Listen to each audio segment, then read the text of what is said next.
En el sótano inmundo de un almacén abandonado en el lado sur de Chicago, donde los bienes robados cambiaban de manos y se vendían perros para peleas, un diminuto cachorro de mastín napolitano yacía acurrucado en una jaula oxidada. Estaba demasiado débil para levantar la cabeza, demasiado roto para gemir. Sus costillas se marcaban a través de la piel, como si intentaran escapar de un cuerpo que ya se había rendido. Tenía un ojo hinchado y cerrado. Su pelaje estaba apelmazado con sangre seca y suciedad. El subastador ni siquiera se molestó en anunciar su número de lote. $1, dijo, riendo. Llévenselo o lo tiramos atrás. Nadie se movió, a nadie le importó. Y sin embargo, un hombre se detuvo. No estaba allí por el perro. Estaba cazando a un traidor, rastreando un trato que había salido mal. Se movía por el inframundo criminal como un tiburón en aguas oscuras, silencioso, frío, inevitable. Su nombre era Alistair Draven, y a los 35 años controlaba la mitad del imperio clandestino de Chicago. Tenía un rostro que nunca sonreía y un corazón que no había sentido nada desde que tenía 9 años. Desde la mañana en que sacaron a su madre a gritos de su casa y la encerraron en un lugar llamado Richmond. Desde que su padre le puso una mano en el hombro y le dijo, «Ella ya no es tu madre». Desde que el niño dentro de él se apagó como un fusible quemado y nunca volvió a encenderse. Él no vio una mascota, no vio un proyecto. Lo que vio fue algo que la mayoría de la gente en ese sótano había olvidado cómo reconocer. Negación, una silenciosa y obstinada negativa a morir. No era esperanza, ni lucha, solo una cosa rota respirando cuando tenía todas las razones para detenerse. Y tal vez, aunque nunca lo admitiría, ese era el único lenguaje que todavía entendía. Lo que sucedió después no fue suerte, tampoco fue una coincidencia, fue un solo dólar gastado sin pensar en una habitación que olía a sangre y a finales. Porque ese cachorro moribundo, comprado por $1 por un hombre que había olvidado cómo sentir, un día desaparecería durante 2 meses. Vagaría por los rincones más oscuros de Chicago y volvería con un secreto enterrado durante 26 años.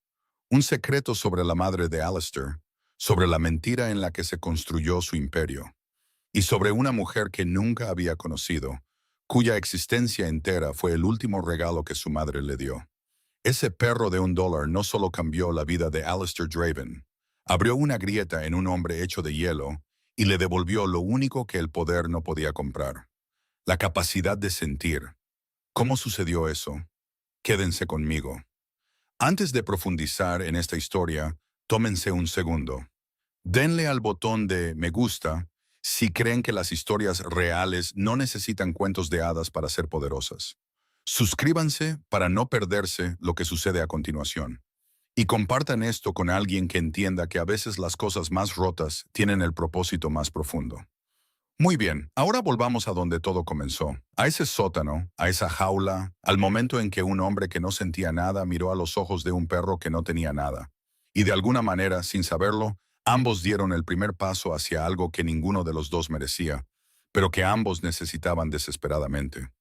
Ese sótano no era un lugar para los débiles de corazón.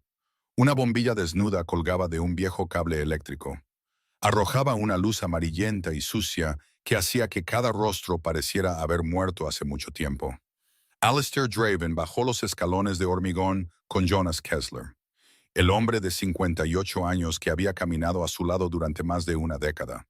Su mano derecha, su consejero, y quizás lo más cercano que Alistair podía llamar confianza. No habían venido por perros. Habían venido por Bogdan Petrescu, el jefe de 60 años que controlaba todo el lado este de Chicago. Estaba sentado en la primera fila, con un cigarro entre 2 dedos cargados de anillos de oro, sonriendo a la multitud como el dueño de un circo. Alistair necesitaba la confirmación de un trato encubierto, un cargamento desviado, un traidor que aún no había mostrado su rostro. Nero no era parte del plan de esa noche. La subasta se movió rápida y cruel. Un perro tras otro era arrastrado de su jaula mientras la multitud gritaba ofertas. Pitbulls musculosos, Rottweilers gruñendo y tirando de sus cadenas, bestias criadas para destrozarse unas a otras hasta que una de ellas dejara de respirar. El dinero pasaba de mano en mano. La risa se mezclaba con el olor a cerveza barata y sudor. Jonas estaba de pie cerca de la pared. Sus ojos nunca se apartaban de Bogdan. Alistair estaba en la esquina opuesta, observando en silencio, asimilando cada rostro, cada apretón de manos, cada sobredeslizado bajo la mesa. Luego vino la última jaula. El subastador le dio una patada suave a los barrotes. No hubo gruñidos dentro, ni ladridos, solo silencio. Soltó una risa burlona y levantó la cubierta para que la multitud pudiera ver. Un cachorro de mastín napolitano yacía aplastado contra el fondo de la jaula, más pequeño que el puño de un hombre adulto, su pelaje apelmazado de suciedad, sus costillas empujando contra la piel como si quisieran atravesarla. Último lote, dijo el subastador, con la voz cargada de desprecio. Este no puede pelear, no puede criar, no puede hacer una maldita cosa. $1. Si alguien lo quiere, que se lo lleve. Si no, lo tiraré a la basura de atrás. Siguieron risas dispersas. Nadie levantó la mano. El perro no se movió, no levantó la vista, no gimió, no pidió nada a nadie. Simplemente yacía allí y respiraba. Alistair ya había comenzado a darse la vuelta cuando se detuvo. No por lástima. No tenía esa emoción en él. O al menos eso es lo que creía. Pero había algo en el silencio del perro que impidió que sus pies dieran otro paso. Todo en ese sótano exigía algo. Exigía dinero, exigía sangre, exigía atención, exigía poder. El perro no exigía nada. Solo respiraba. «Me lo llevo», dijo Alistair. Su voz no fue fuerte, pero fue como si todo el aire del sótano hubiera sido succionado. El nombre Draven tenía su propio peso en lugares como ese. El tipo de peso que hacía que la gente dejara de masticar, dejara de reír, dejara de respirar por unos segundos. Bogdan se giró en su asiento en la primera fila. El subastador tragó saliva. $1, tartamudeó. Vendido. Alistair se adelantó, abrió la jaula y deslizó ambas manos dentro para sacar al perro. Era tan ligero que casi perdió el equilibrio, porque se había preparado para algo mucho más pesado. Su cuerpo estaba caliente, pero temblaba. Cada pequeño escalofrío pasaba por sus palmas, como el pulso de algo a punto de extinguirse, pero que aún no estaba dispuesto a morir. No mordió, no luchó. Solo se quedó quieto en sus manos y lo miró con el único ojo que aún podía abrir. Jonas se paró a su lado, miró al perro y luego a Alistair. Su rostro no decía nada, pero sus ojos hacían la pregunta claramente. Alistair no explicó de inmediato.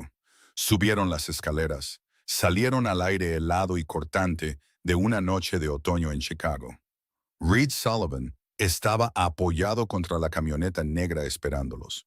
Tenía los brazos cruzados sobre el pecho. Cuando vio lo que Alistair llevaba, sus ojos se abrieron, luego se entrecerraron de nuevo. Lentamente negó con la cabeza, el tipo de gesto que hace un hombre que hace mucho tiempo que renunció a entender a su jefe. En el camino de regreso, Jonas finalmente preguntó por qué. Alistair permaneció en silencio durante mucho tiempo, mirando al perro acostado en su regazo en el asiento trasero, respirando lentamente, con los ojos entrecerrados. Luego habló, su voz tan plana y quieta como un lago congelado. No suplicó. Todo en esa habitación suplicaba por algo. Él no. Jonas no hizo otra pregunta. Había vivido lo suficiente junto a Alistair Draven para saber que algunas respuestas no están destinadas a ser entendidas. Están destinadas a ser recordadas. La camioneta se deslizó por las calles mojadas bajo las luces parpadeantes de la calle. Llevaba a un jefe de la mafia, un consejero envejecido y un perro moribundo comprado por exactamente $1. Nadie en ese vehículo sabía que esa decisión, tan pequeña e insignificante como parecía, acababa de poner en marcha una cadena de eventos que no se podía deshacer. El ático de Alistair estaba en el último piso de un edificio en la Gold Coast, donde cada metro cuadrado costaba tanto como 5 años de ingresos para una familia de clase media en Chicago. Suelos de mármol, muebles oscuros, ventanales de suelo a techo con vistas al lago Michigan. Todo en esa habitación era caro, frío y perfectamente controlado, exactamente como su dueño. Y en medio de toda esa perfección, Alistair Draven dejó a un perro moribundo en el suelo de la cocina. Llamó a la doctora Felicity Marsh a las 2 de la mañana. Era la única veterinaria en la que confiaba el inframundo de Chicago, la que no hacía preguntas innecesarias y nunca contaba a nadie lo que había visto. Llegó en 40 minutos, su maletín médico arrastrándose por el suelo de piedra. Cuando vio al perro acurrucado en la toalla que Alistair había extendido para él, se arrodilló y se quedó en silencio durante un largo rato. Sus manos se movían lentamente, profesionalmente, palpando cada costilla, examinando el ojo hinchado, levantando la pata trasera derecha y luego bajándola con cuidado. Desnutrición severa, dijo, su voz sin más emoción que la verdad. Una infección en el ojo izquierdo. Si no se trata, perderá el ojo por completo. La pata trasera derecha tiene una lesión antigua, como si la hubieran pateado o golpeado una y otra vez, y luego sanó en la posición incorrecta por sí sola. Y por todo su cuerpo hizo una pausa, mirando a Alistair. Hay signos de abuso sistemático, no una vez, muchas veces, durante un largo periodo. Sacó medicamentos, inyectó, limpió, trató y vendó. Cuando terminó, se puso de pie, miró al perro y luego a Alistair. Sinceramente me sorprende que todavía esté vivo. Dejó medicamentos, instrucciones de cuidado y una última advertencia antes de irse. Llámame si sobrevive los primeros 3 días. Sí, no cuándo. Lo que sucedió después fue algo que toda la organización Draven no pudo entender. Alistair no le entregó el perro a nadie, ni al personal de la casa, ni a la seguridad, ni a ninguna de las docenas de personas dispuestas a hacer cualquier cosa que él ordenara. Lo cuidó él mismo. Cada mañana preparaba comida según la fórmula que Felicity Marsh había dejado. La ponía en el suelo de la cocina a 1 metro de donde yacía el perro, y luego se retiraba. Sin empujar, sin forzar, sin tocar. Solo la dejaba y esperaba. El primer día Nero no comió. Se quedó quieto, miró el plato y luego desvió la mirada, como si el instinto le dijera que todo lo gratis tenía un precio. Alistair se sentó en la mesa de la cocina a varios metros de distancia, leyendo informes financieros en su teléfono, como si nada estuviera sucediendo. No miró al perro, no lo animó, no hizo absolutamente nada. El segundo día, Nero se arrastró más cerca de la comida, olfateó. Su nariz tocó el borde del plato. Luego se dio la vuelta y se arrastró de regreso a su rincón. Alistair todavía no reaccionó. Reemplazó el plato con uno nuevo esa noche y salió de la habitación. El tercer día dejó el plato y se retiró como siempre. Nero lo miró, y esta vez lo miró por más tiempo. Su único ojo bueno seguía cada movimiento. Luego bajó la cabeza y comió. Un pequeño bocado. Lentamente masticó, luego se detuvo, luego masticó de nuevo. Sus ojos nunca se apartaron de Alistair, como si esperara la patada, el grito o cualquier otra cosa que hubiera aprendido de las manos que vinieron antes que las suyas. La patada nunca llegó. Alistair solo se quedó quieto, con los ojos en la pantalla, aunque no estaba leyendo nada. Reed Sullivan pasó por el ático esa tarde para entregar el informe semanal. Miró al perro acostado en el rincón de la cocina, miró el plato de comida en el suelo, miró los frascos de medicina alineados ordenadamente en el mostrador. Luego miró a Alistair con la expresión de un hombre que se esfuerza mucho por no decir lo que quería decir. Pero Reed no era bueno para guardarse las palabras.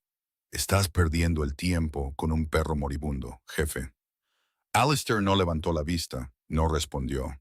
Reed dejó el informe sobre la mesa y salió, negando con la cabeza exactamente de la misma manera que lo había hecho en el estacionamiento la noche anterior. Esa noche, el ático se hundió en el silencio. Chicago ardía fuera del cristal, pero dentro solo había oscuridad y el sonido de la respiración. Alistair se sentó en el suelo de la cocina, con la espalda contra el refrigerador a unos 3 metros de Nero. El perro yacía en su toalla, con los ojos entrecerrados, abriéndolos de vez en cuando para mirarlo antes de volver a cerrarlos, como si comprobara si todavía estaba allí. Lo miró durante mucho tiempo. Luego habló, su voz tan baja que casi ya no era humana. No me debes una maldita cosa. Solo vive. Hubo una mañana que Alistair Draven nunca olvidó. No importaba cuánto se hubiera esforzado en su vida por intentarlo. Tenía 9 años. La gran casa en los suburbios de Chicago todavía estaba oscura. El día aún no había despertado por completo. Esa pálida luz gris de invierno se colaba por las cortinas de su dormitorio. Estaba acurrucado bajo la manta cuando escuchó golpes en la puerta de abajo. No eran toques, eran golpes, fuertes, urgentes. El tipo de sonido que hace alguien que no espera a ser invitado a entrar. Se sentó, sus pies descalzos tocaron el frío suelo de madera y salió al pasillo. Mirando hacia abajo desde la escalera, vio a 2 hombres con batas blancas en la sala de estar. Su padre, Cash Draven, estaba junto a la puerta, completamente vestido con un traje, aunque solo eran las 5 de la mañana. Una mano en el bolsillo, su rostro tranquilo como si esperara un coche para llevarlo a cenar. Luego escuchó a su madre. Margaret Draven gritó desde el dormitorio principal. No el grito de ira, sino el grito de alguien a quien están arrancando de todo lo que ama. Los 2 hombres de blanco entraron en la habitación. Se oyó un forcejeo, el sonido de algo cayendo. Luego la sacaron a rastras, cada hombre sujetando uno de sus brazos, sus pies raspando el suelo de madera. Ella miró hacia la escalera y lo vio. Alistair, gritó su nombre, su voz quebrándose a la mitad, no tanto una llamada como un alcance desesperado. El sonido de alguien que sabía que estaba a punto de perderlo todo y solo le quedaba tiempo para decir una palabra. Alistair. Él se quedó en las escaleras, con una mano agarrando la barandilla, descalzo, con un pijama azul pálido. 9 años. Quería bajar corriendo, quería gritarle, quería hacer cualquier cosa, pero sus pies no se movían. Su cuerpo se congeló donde estaba, como si alguien hubiera apagado algo dentro de él. Los 2 hombres de blanco sacaron a su madre por la puerta principal. Ella seguía llamándolo por su nombre, cada vez más suave, cada vez más lejos, hasta que la puerta se cerró y su voz desapareció como si nunca hubiera existido. Cash Draven subió las escaleras. Sus pasos eran lentos, firmes, sin prisa, sin rastro de arrepentimiento. Se detuvo frente a su hijo y le puso una mano en el hombro. La mano era pesada, grande, cálida, pero no había nada de gentileza en ella. Tu madre está enferma, Alistair. Ella ya no es tu madre. 9 palabras. Cash Draven usó 9 palabras para borrar a una mujer de la vida de su hijo, y el niño se quedó allí, con una mano todavía aferrada a la barandilla, sin llorar, sin preguntar, sin hablar. Algo dentro de él, la parte que sabía cómo sentir, cómo doler, cómo amar, se oscureció en ese momento, como un fusible que se quema, rápido, silencioso y permanente. 26 años después, Alistair Draven estaba sentado en su ático de la Gold Coast, y ese fusible todavía no había sido reemplazado. Había construido un imperio a partir de ese vacío, lo había convertido en un arma. Su frialdad no era una debilidad, sino una base, lo que le permitía tomar decisiones sin que le temblaran las manos, mirar a los ojos de otras personas sin sentir nada, vivir entre la violencia y la traición sin perder ni una sola noche de sueño. Cash Draven había muerto 4 años antes, llevándose su frío corazón a la tumba y dejando a Alistair las llaves de un imperio construido sobre cimientos de silencio. Él nunca estuvo destinado a romperse. Pero en la segunda semana después de traer a Nero a casa, algo comenzó a cambiar. No algo grande, no algo obvio, solo un pequeño cambio. Tan pequeño que ni siquiera el propio Alistair lo notó. El perro comenzó a quedarse en la misma habitación que él. No porque Alistair lo llamara, no porque lo persuadiera o lo forzara. Nero se movía por su cuenta, lenta y cautelosamente, un paso a la vez, desde el rincón de la cocina a la sala de estar y luego al estudio. Nunca se acercaba, siempre mantenía al menos 2 metros de distancia. Se acostaba en el rincón más alejado de la habitación en la que Alistair estuviera sentado, pero siempre estaba allí. Tarde en la noche, cuando Alistair se sentaba en su escritorio a leer los informes de sus capitanes, Nero yacía en el rincón de la habitación, con los ojos abiertos, la cabeza apoyada en las patas delanteras, una oreja ligeramente inclinada en su dirección. No pedía que lo acariciaran, no pedía comida, no pedía absolutamente nada, simplemente estaba allí, respirando, vigilando, existiendo. Alistair se dio cuenta de que había comenzado a comprobar. No a comprobar cómo estaba el perro, sino a comprobar si todavía estaba allí. Cada vez que se levantaba para hacer café, sus ojos recorrían el rincón de la habitación. Todavía allí.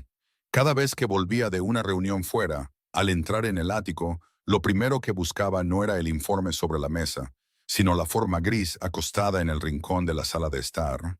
Todavía allí. No entendía por qué eso importaba. Había vivido solo en ese ático durante años, rodeado de un silencio caro, y nunca había sentido la falta de nada. Pero había una diferencia que no podía nombrar entre el silencio a solas y el silencio compartido con otra criatura viva. Una que no exigía nada, no juzgaba nada, simplemente estaba allí. Por primera vez en la vida de Alistair Draven, la presencia de algo vivo no le hacía querer irse. En las semanas siguientes, Nero cambió a un ritmo que ni siquiera la doctora Felicity Marsh había predicho. El ojo infectado sanó y no se perdió. Aunque permaneció más nublado que el otro, todavía podía ver. Su pelaje comenzó a crecer espeso, cubriendo las viejas cicatrices con el denso gris carbón característico de un mastín napolitano. El músculo comenzó a formarse bajo la piel, lenta pero constantemente, día a día, como si su cuerpo finalmente hubiera creído que habría otra comida y hubiera comenzado a almacenar fuerza en lugar de simplemente preservar la vida. Pero el cambio más claro no estaba en su cuerpo, estaba en sus ojos. De opacos y desvaídos, los ojos de una criatura que ya había aceptado la muerte se agudizaron y enfocaron. Seguían todo en la habitación con un nivel de atención que Alistair solo había visto en sus mejores pistoleros. Nero no solo miraba, leía. El instinto de la raza comenzó a revelarse de maneras que ningún libro podría enseñar. Un mastín napolitano nace para proteger, no a través de la agresión, sino de la presencia, a través de la capacidad de juzgar una amenaza antes de que ocurra. Nero no ladraba a los extraños, observaba. Cuando Jonas venía, Nero se quedaba quieto, su cola moviéndose ligeramente. Cuando el repartidor de comida entraba, Nero se ponía de pie, no gruñía, solo se interponía entre ese hombre y Alistair hasta que se iba. Clasificaba a cada persona que entraba en el ático en dos grupos sin que nadie le enseñara cómo. Luego llegó la noche de la reunión. Alistair convocó a 6 capitanes al ático porque un cargamento valorado en $2 millones había sido interceptado en el puerto. Y había sospechas de que un infiltrado había filtrado información a Bogdan Petrescu. El aire en la sala de estar era más pesado de lo habitual. 6 hombres se sentaron alrededor de la mesa, cada uno con su propia tensión. Nadie miraba directamente a nadie más por mucho tiempo. Nadie se sentaba cómodamente. Nero yacía en el rincón de la habitación, como siempre, con la cabeza apoyada en las patas delanteras, los ojos entrecerrados. Parecía dormido. Alistair se sentó a la cabeza de la mesa, escuchando cada informe, su voz plana, indescifrable. Cuando la discusión se centró en identificar la filtración, Finch habló. 28 años, el miembro más nuevo, incorporado a la organización 6 meses antes a través de un contacto en el lado oeste. Se opuso ferozmente a una investigación interna, su voz más alta de lo necesario, su mano golpeando la mesa, diciendo que la sospecha mutua destruiría la organización desde dentro. En teoría tenía razón, pero hablaba demasiado rápido, con demasiada fuerza. El tipo de reacción que proviene de alguien que intenta forzar la historia en otra dirección. Nadie tuvo tiempo de reaccionar antes de que Nero se pusiera de pie. No deprisa, no con sorpresa. El perro simplemente se levantó del rincón de la habitación, con las 4 patas firmemente plantadas en el suelo, la cabeza baja, los ojos fijos directamente en Finch. Luego gruñó. No ladró, no enseñó los dientes, solo un gruñido profundo, bajo y constante, que surgía de lo más profundo de su pecho, como el sonido de un motor diésel al ralentí. El sonido recorrió la espalda de todos en la habitación. Los 6 capitanes se congelaron. Finch se detuvo a mitad de una frase, con la boca aún abierta, sus ojos bajando hacia el perro que lo miraba con absoluta concentración. Tragó saliva. Luego se sentó lentamente, como si cualquier movimiento rápido pudiera convertir ese gruñido en algo mucho peor. Nero gruñó por unos segundos más, luego se cayó, regresó a su rincón, se acostó y cerró los ojos como si nada hubiera pasado. La habitación permaneció en silencio hasta que Jonas Kessler habló. Su voz baja y lenta, llevando el peso de un hombre que había vivido demasiadas noches como esta. Ese perro sabe algo que nosotros no. Alistair no miró a Jonas, no miró a Finch, miró a Nero, acostado quieto en el rincón de la habitación, respirando uniformemente, y entendió algo que nunca había pensado que necesitaría entender. A partir de esa noche, Nero estuvo presente en todas las reuniones. Alistair prestaba atención a su reacción ante cada persona que entraba en la habitación, cada voz, cada cambio en el aire. Y Nero nunca se equivocaba. Con alguien de confianza, se quedaba acostado. Con alguien que no lo era, se ponía de pie. Era así de simple.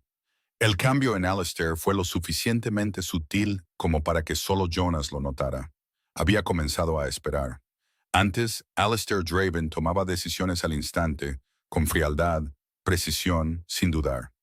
Ahora hacía una pausa de un segundo.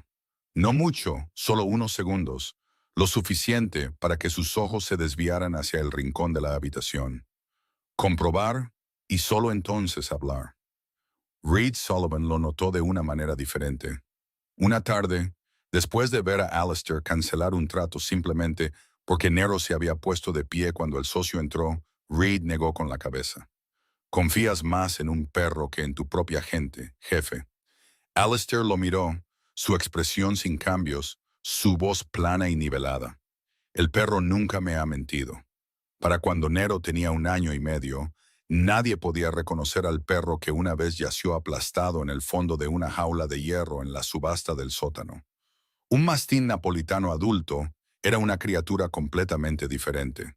Pesaba casi 60 kilos, con hombros anchos, un pecho profundo y 4 patas como pilares clavados en la tierra cada vez que se paraba. Su rostro estaba cubierto de pliegues sobre pliegues, piel suelta colgando alrededor de su hocico y cuello, y ojos marrón oscuro ocultos bajo párpados pesados que miraban al mundo con algo sombrío y antiguo en ellos, como si hubiera visto las peores cosas que los seres humanos podían hacerse unos a otros, y hubiera decidido quedarse de todos modos.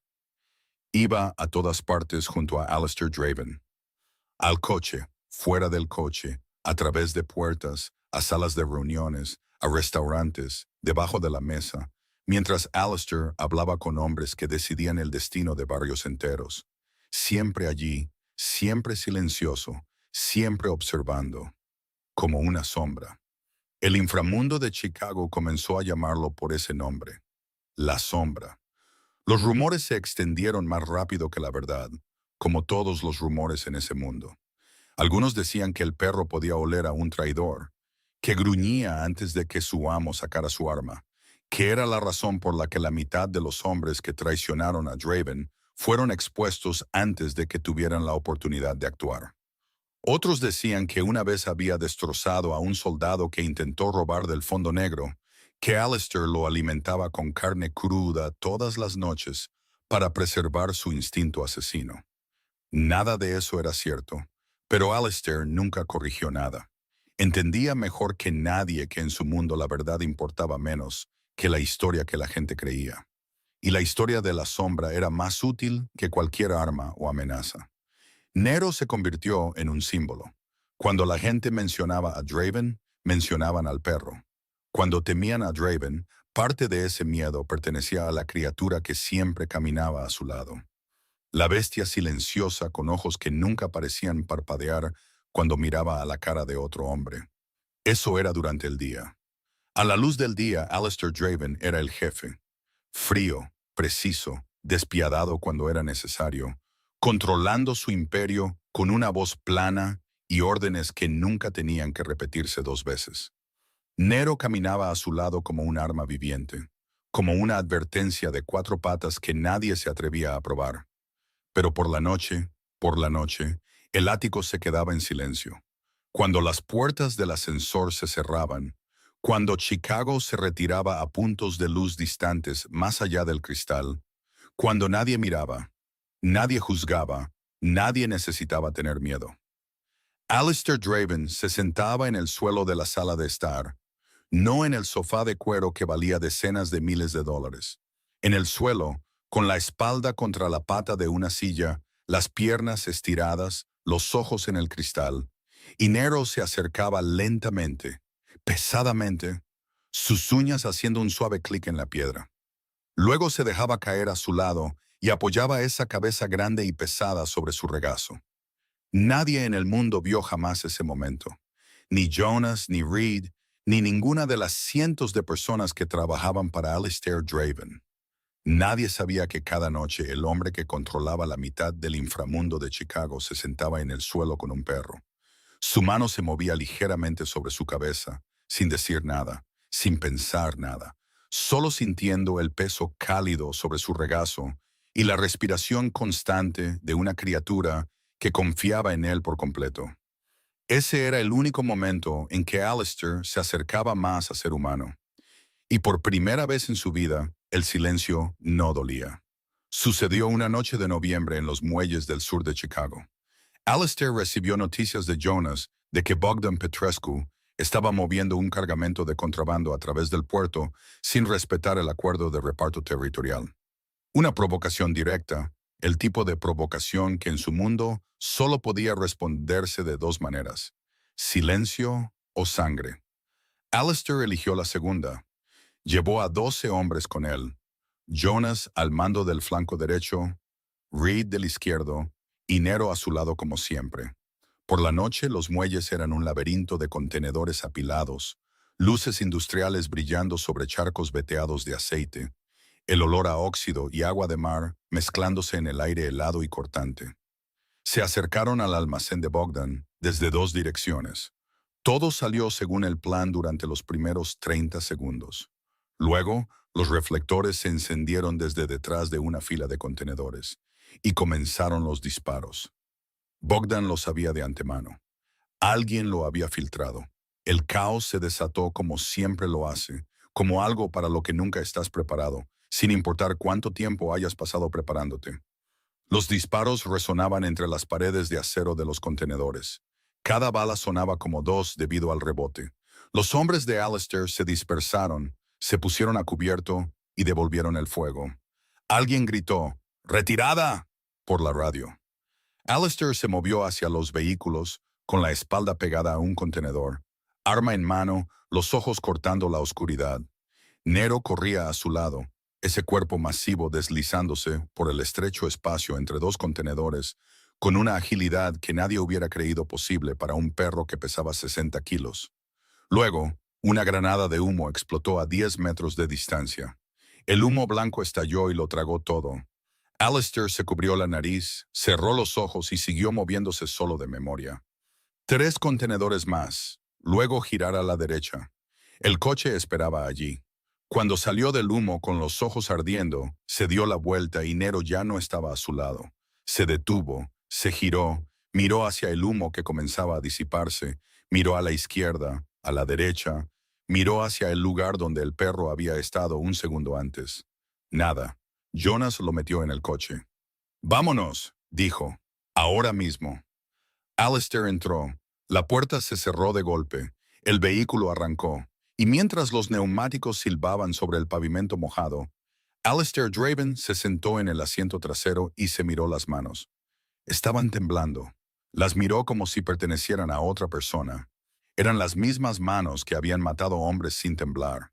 Habían firmado órdenes para aniquilar familias enteras sin temblar. Habían sostenido un arma en la sien de un traidor sin temblar. Ahora temblaban por un perro. Sus ojos no mostraban rabia ni pánico. Estaban vacíos, pero era un tipo de vacío diferente al que había llevado durante 26 años. El antiguo estaba vacío porque no había nada dentro. Este estaba vacío porque algo dentro acababa de ser arrancado. A la mañana siguiente, Alistair movilizó todo.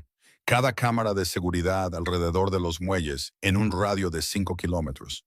Cada línea de contacto clandestina, cada par de ojos, cada oído atento, cada delincuente menor que le debía un favor.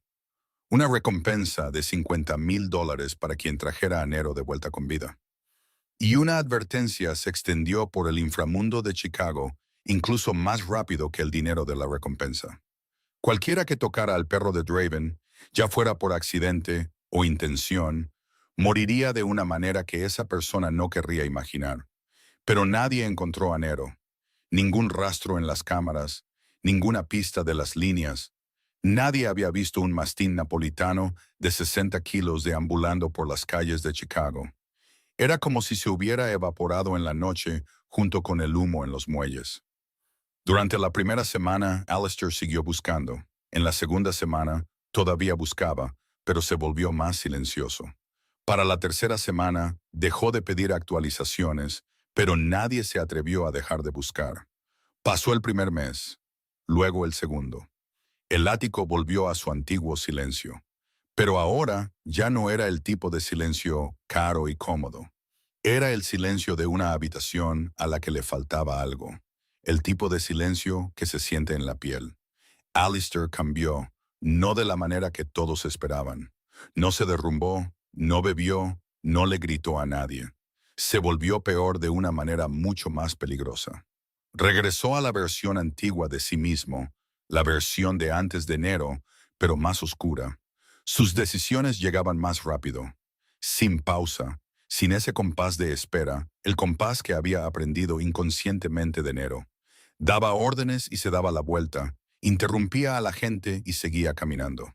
Nadie se atrevía a decir nada, excepto Jonas. Una noche, estaba sentado en el coche con Reed después de que Alistair acabara de terminar un interrogatorio más brutal de lo necesario. Reed dijo en voz baja, «Está enojado». Jonas negó con la cabeza y miró por la ventana a la oscuridad de Chicago. No, está sufriendo, solo que no sabe cómo llamar a ese sentimiento. Al final del segundo mes, la lluvia cayó sobre Chicago como si el cielo intentara lavar algo que no podía nombrar. El agua corría por los ventanales del ático, convirtiendo las luces de la ciudad en rayas deformes de color borroso, como si el mundo mismo se estuviera disolviendo. Alistair estaba sentado en el sofá de la sala de estar a oscuras. Un vaso de whisky descansaba en la mesa a su lado, servido hacía tanto tiempo que no recordaba cuándo, intacto. La única luz en la habitación provenía del teléfono boca abajo sobre la mesa, que se iluminaba de vez en cuando con mensajes que no leía. El ático estaba en silencio, el tipo de silencio que había conocido antes de enero, el tipo de silencio al que había pensado que nunca tendría que acostumbrarse de nuevo. El rincón de la sala de estar donde Nero solía acostarse estaba ahora vacío. La manta que Alistair había dejado allí seguía en su lugar, doblada ordenadamente, sin que nadie la tocara, ni siquiera el personal de limpieza, porque sabían que no estaba permitido. 63 noches. No las contó, pero su cuerpo sí.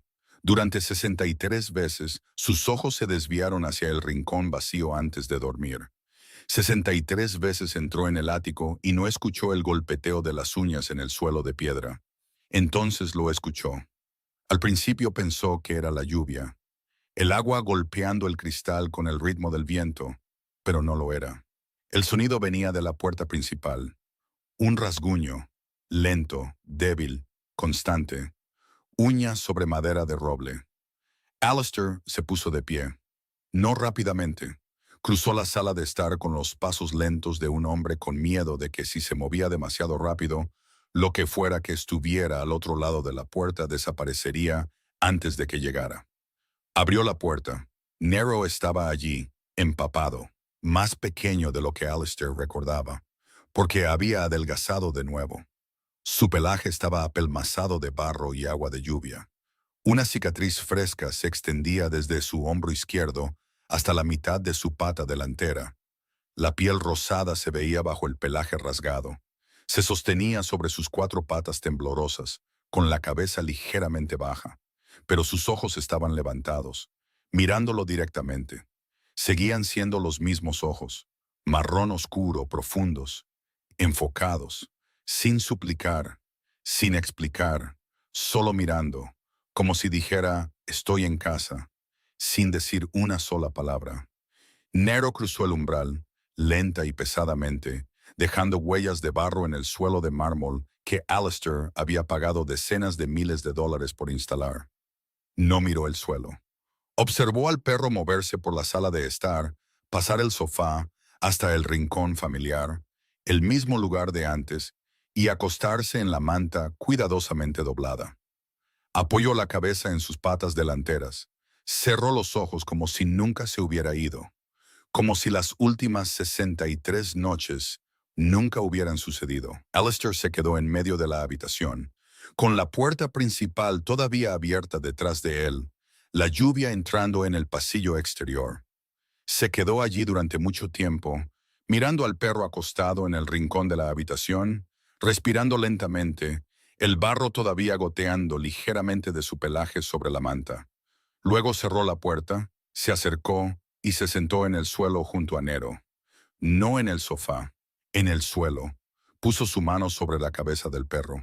Nero no abrió los ojos, pero presionó su cabeza más firmemente contra la palma de Alistair. Ese pequeño reflejo decía que sabía que estaba allí. Conocía esta mano, la recordaba. Y por primera vez en 26 años, los ojos de Alistair Draven se humedecieron. No lloró. Su cuerpo había olvidado cómo llorar hacía mucho tiempo. Pero algo detrás de sus ojos, algo que había estado congelado desde la mañana en que se llevaron a su madre, comenzó a descongelarse. No de forma ruidosa, no de forma dramática, solo una fina capa de hielo que se resquebrajaba, el agua filtrándose. Se sentó allí con la mano en la cabeza de Nero, los ojos húmedos, la lluvia golpeando el cristal. Chicago brillaba borrosamente afuera. Entonces sintió algo extraño. Su mano tocó algo duro debajo del cuello de Nero, enredado en los nudos de barro del pelaje. Apartó el pelaje y lo rastreó con los dedos. Una cadena, de plata, vieja, deslustrada, hecha de pequeños eslabones, atrapada en el pelaje del cuello de Nero, como si alguien se la hubiera puesto o se hubiera enganchado allí mientras el perro vagaba por algún lugar desconocido durante esos dos meses perdidos. De la cadena colgaba un relicario en forma de corazón, pequeño, de plata, su superficie rayada y desgastada por el tiempo. Alistair lo abrió.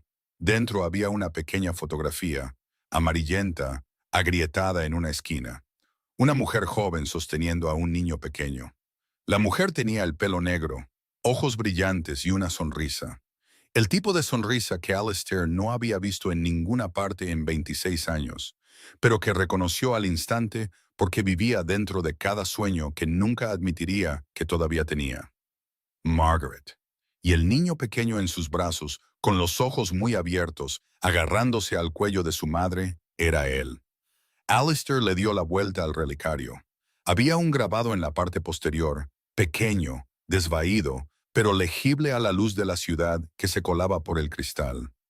Richmond, habitación 714. La verdad no murió conmigo. Su mano se cerró alrededor del relicario con tanta fuerza que sus nudillos se pusieron blancos. Richmond, la institución psiquiátrica donde habían encerrado a su madre, el lugar donde había muerto. Y alguien de alguna manera había dejado este mensaje. Y su perro, de alguna manera, lo había traído a casa. A la mañana siguiente, Alistair no había dormido, pero no estaba cansado. Se sentó en su escritorio desde las 4 en adelante, con el relicario abierto bajo la lámpara de escritorio. La fotografía de Margaret sosteniéndolo miraba hacia el techo. Richmond, habitación 714. La verdad no murió conmigo. Leyó esa línea una y otra vez hasta que cada palabra se grabó en el reverso de sus ojos. Luego llamó a Jonas. Cuando Jonas llegó a las 6, Alistair no explicó mucho. Puso el relicario en el escritorio y dejó que Jonas lo viera, lo leyera, lo entendiera por sí mismo. El rostro de Jonas cambió lentamente de la confusión al reconocimiento, y luego a algo más pesado que no expresó con palabras. Encuentra todo sobre la institución psiquiátrica Richmond, dijo Alistair, con voz plana. La voz que usaba cuando ordenaba una cacería humana. Fría, metódica, sin dejar lugar a los sentimientos. Archivos de pacientes, personal, fecha de cierre, motivo del cierre, todo. Jonas trabajó durante 2 días seguidos. Los resultados no fueron muchos, pero fueron suficientes para trazar el primer esbozo del cuadro. La institución psiquiátrica Richmond, en las afueras del oeste de Chicago, había sido cerrada 15 años antes después de una investigación del Departamento de Salud del Estado de Illinois por violaciones en el procedimiento de atención al paciente. Los registros de los pacientes fueron sellados por orden judicial por razones de privacidad médica. El edificio ahora era un montón de ladrillos abandonados en medio de campos cubiertos de maleza. Los registros oficiales no mostraban nada inusual, pero Alistair no vivía de los registros oficiales. Vivía en un mundo donde todo lo que importaba estaba oculto en lugares donde nadie quería mirar. Mientras Jonas buscaba en los registros, Alistair hizo que su gente revisara cada cámara de seguridad a lo largo de la ruta desde los muelles del sur de Chicago, donde Nero había desaparecido, hasta las partes del sur de la ciudad. 63 días de movimiento de un mastín napolitano de 60 kilos a través de una ciudad de 10 millones de personas. No fue fácil de rastrear, pero Nero no era el tipo de perro que la gente confundía con cualquier otra cosa. Gradualmente, un fragmento de cámara tras otro apareció. Nero en la calle Halsted, delgado, cojeando a las 3 de la mañana. Nero en el callejón detrás de un restaurante en Englewood, comiendo sobras de un contenedor de basura. Nero cruzando las vías del tren cerca de Roseland. Su sombra se extendía sobre el pavimento mojado. El perro había vagado hacia el sur, cada vez más lejos del centro, adentrándose en barrios donde ni siquiera los hombres de Alistair operaban a menudo. Luego se detuvo. La última cámara que captó a Nero lo mostró en la intersección de una pequeña carretera suburbana al sur de la ciudad, a casi 40 kilómetros del centro de Chicago. Después de eso no hubo nada más, pero fue suficiente para identificar el área. Jonas envió hombres a preguntar por la zona. Una anciana en una tienda de comestibles recordó haber visto un gran perro gris y negro caminando por la carretera que conducía a una pequeña casa al final de la calle. La casa pertenecía a June Holloway, de 70 años, que vivía sola con su nieta adoptiva, una enfermera jubilada que había dejado la profesión 20 años antes, una ex enfermera de la institución psiquiátrica Richmond. Alistair condujo hasta allí solo, con Nero en el asiento trasero. La casa era pequeña, de un piso, con pintura blanca descascarada, claveles plantados a lo largo del camino de entrada y viejas cortinas de encaje en las ventanas. Era el tipo de casa que pertenecía a alguien que vivía tranquilamente y no quería atención. Llamó a la puerta. La mujer que abrió era pequeña y anciana, con el pelo plateado recogido en un moño alto, los ojos detrás de unas gafas redondas mirando hacia afuera y luego congelándose. Reconoció de inmediato qué tipo de hombre era. El traje, los zapatos, el coche negro aparcado en la acera, el perro gigante de pie detrás de él. El miedo brilló en sus ojos como un relámpago, pero Alistair lo vio claramente. Ella comenzó a cerrar la puerta. Entonces él levantó el relicario. Ella lo vio y su mano se deslizó de la puerta y voló para cubrirse la boca, sus ojos llenándose en un segundo. Conocía ese relicario. Sabía a quién había pertenecido. Lo sabía porque ella misma lo había guardado durante 26 años. Se sentaron en la pequeña sala de estar, Alistair en una silla frente a June Holloway, Nero acostado a sus pies. Ella contó la historia con una voz temblorosa pero firme. La voz de alguien que había llevado un secreto durante demasiado tiempo y finalmente se le permitía dejarlo. Margaret Draven no había estado loca. Había estado completamente cuerda. Cash Draven había encerrado a su esposa en Richmond porque ella había descubierto la operación de lavado de dinero interestatal que él dirigía con un socio en el lado oeste de Chicago. Margaret había amenazado con exponerlo. Cash no la mató. Hizo algo peor. La borró de la realidad. sobornó al médico jefe de Richmond, creó registros falsos que diagnosticaban un trastorno delirante agudo y firmó la orden de internamiento forzoso. Margaret fue confinada, inyectada con fuertes sedantes todos los días y aislada de todo contacto con el mundo exterior. Gritó, suplicó, dijo que no estaba loca. Pero eso era exactamente lo que decía todo paciente psiquiátrico. Así que nadie le creyó. 3 años. 3 años de sedantes consumiendo su cuerpo hasta que su corazón no pudo soportarlo más.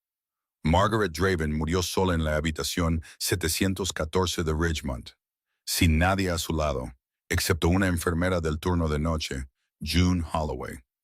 June fue la única persona en esa institución que trató a Margaret como un ser humano. Le traía mantas extra cuando hacía frío, se sentaba junto a la cama cuando Margaret lloraba, escuchaba mientras Margaret hablaba de su hijo, un niño llamado Alistair, una y otra vez hasta que los sedantes la sumían en el sueño. Antes de morir, Margaret le dio el relicario a June. Si mi hijo alguna vez encuentra el camino hacia la verdad, dáselo. June mantuvo esa promesa, pero nunca se atrevió a cumplirla. Cash Draven todavía estaba vivo.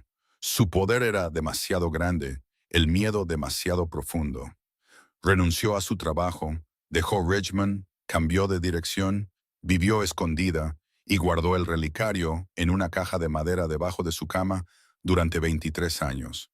Hasta que un perro errante entró en su patio 2 meses antes, delgado, exhausto, y de alguna manera encontró la caja, encontró el relicario, como si pudiera oler lo que había estado enterrado durante demasiado tiempo. Alistair permaneció quieto durante toda la historia. No interrumpió, no hizo preguntas, no se movió. Cuando June se detuvo, la sala de estar se sumió en el silencio, roto solo por la respiración de Nero a sus pies y el tic-tac constante del reloj de pared. Luego habló, su voz plana, pero con algo fracturado debajo, delgado como una grieta en el agua congelada. Mi madre no estaba loca. No, susurró June. Sus ojos se nublaron de lágrimas detrás de sus gafas. Era valiente. El silencio volvió, más largo que antes. Luego Alistair habló de nuevo, cada palabra cayendo como una piedra. Y mi padre la mató. June no respondió. La respuesta ya estaba allí en su silencio, en sus ojos, en los 26 años que había vivido con el secreto que ahora, por fin, pertenecía a la única persona que había necesitado saberlo. La puerta principal se abrió mientras Alistair y June todavía estaban sentados en el pesado silencio de la sala de estar. El sonido de una llave girando en la cerradura. Zapatos de suela blanda cruzando el suelo de madera. Un bolso dejado sobre la estrecha mesa del vestíbulo. Luego los pasos se detuvieron. Ren Calloway estaba en el umbral de la sala de estar. Sus ojos se posaron primero en los caros zapatos de cuero negro, colocados ordenadamente junto a las viejas y gastadas zapatillas de June, junto a la puerta. El tipo de zapatos que nunca había visto en esta casa, el tipo que sabía que costaba más que su salario mensual. Luego levantó la vista y vio al extraño sentado frente a June. Un hombre con un traje oscuro, la espalda recta, el rostro ilegible. El tipo de hombre que había visto en los informes de crímenes, no en la sala de estar de la mujer que la había criado. Luego bajó la vista y vio al perro. Ren Calloway tenía 26 años. Era enfermera en una clínica gratuita en el lado sur. Turno de noche, 12 horas de pie, manejando todo, desde heridas de cuchillo hasta niños febriles cuyos padres no podían pagar un seguro. Había vivido en esta casa con June desde que era pequeña. Desde que el orfanato de Santa Inés la colocó con June cuando tenía 2 años. No conocía a su madre biológica. Su padre se había ido antes de que tuviera edad suficiente para formar un recuerdo de él.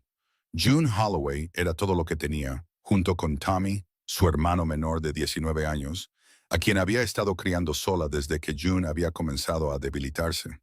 Tommy tenía una afección cardíaca congénita, del tipo que requería una cirugía de cientos de miles de dólares, del tipo que su seguro se negaba a cubrir y que ella no tenía. Cada mes miraba el saldo de su cuenta bancaria y contaba hacia atrás, midiendo cuánto tiempo le quedaba a Tommy antes de que su corazón decidiera dejar de intentarlo. Esa era la vida de Wren Calloway, cansada, pobre, resiliente de la manera que solo las personas sin otra opción saben ser. Y ahora estaba de pie en la puerta de la sala de estar, con el pelo recogido a toda prisa con una goma elástica, su uniforme de enfermera todavía manchado de café que alguien había derramado a las 3 de la mañana, sus ojos alerta, mirando a un extraño sentado en la casa de June. Pero lo que la hizo detenerse no fue el hombre, fue el perro acostado a sus pies, el perro que conocía. 2 meses antes, Nero había aparecido en el patio delantero de June, delgado, exhausto, con la herida del hombro sangrando, una pierna arrastrando con cojera. Wren lo encontró al amanecer cuando salió a buscar el periódico, acurrucado en el porche, respirando con dificultad, mirándola con la misma mirada que había visto en demasiados pacientes en la sala de emergencias. La mirada de un ser vivo al borde del abismo, sin saber hacia qué lado estaba a punto de caer. Su instinto de enfermera no le permitió ignorarlo. Lo llevó adentro, lo bañó, trató la herida con suministros del botiquín, lo alimentó poco a poco porque su estómago estaba demasiado débil para una comida completa. No sabía de dónde había venido, no sabía a quién pertenecía, solo que necesitaba ayuda, y ella era el tipo de persona que no sabía cómo mirar hacia otro lado cuando algo sufría. Nero se quedó durante 2 meses, se apegó a Wren, la seguía por la casa, se acostaba a su lado cuando ella se sentaba en la mesa de la cocina llenando los papeles del seguro para Tommy. Pero se apegó especialmente a June. Eso fue extraño de una manera que Wren no podía explicar. Nero se acostaba a su lado durante horas, con la cabeza sobre sus piernas, mirándola, luego alrededor de la habitación, y luego de vuelta a ella, como si estuviera guardando algo que solo él entendía que necesitaba ser guardado. June también estaba extraña.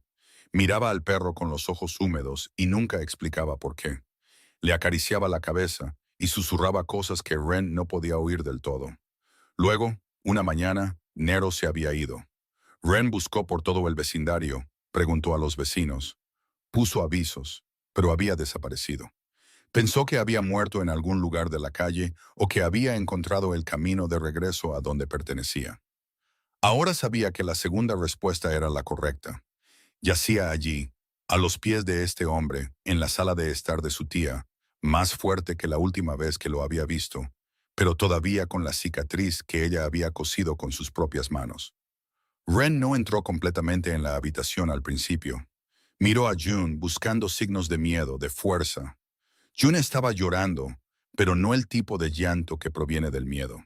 Era el llanto de alivio, el llanto de alguien que acaba de dejar algo pesado después de llevarlo toda una vida. Wren se adelantó y se interpuso entre June y el extraño, con los hombros rectos, la barbilla ligeramente levantada, su instinto protector surgiendo antes que su curiosidad.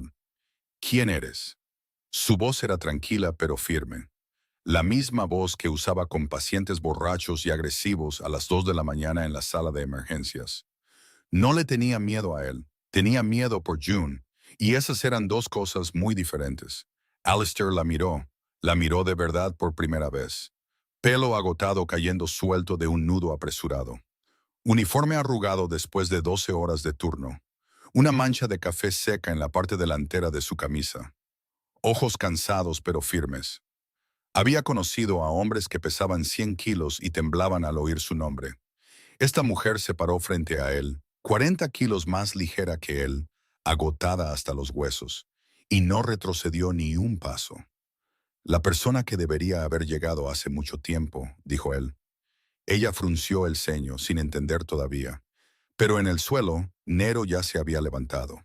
El perro se alejó de los pies de Alistair y se acercó a Wren, presionó su nariz contra su mano, luego se volvió hacia Alistair y de nuevo hacia ella, caminando entre los dos como si intentara conectar los extremos de un hilo que solo él podía ver. Alistair no se fue de la casa de June esa noche. Condujo de regreso al ático, acomodó a Nero en su rincón familiar, luego se sentó en su escritorio y comenzó a cavar.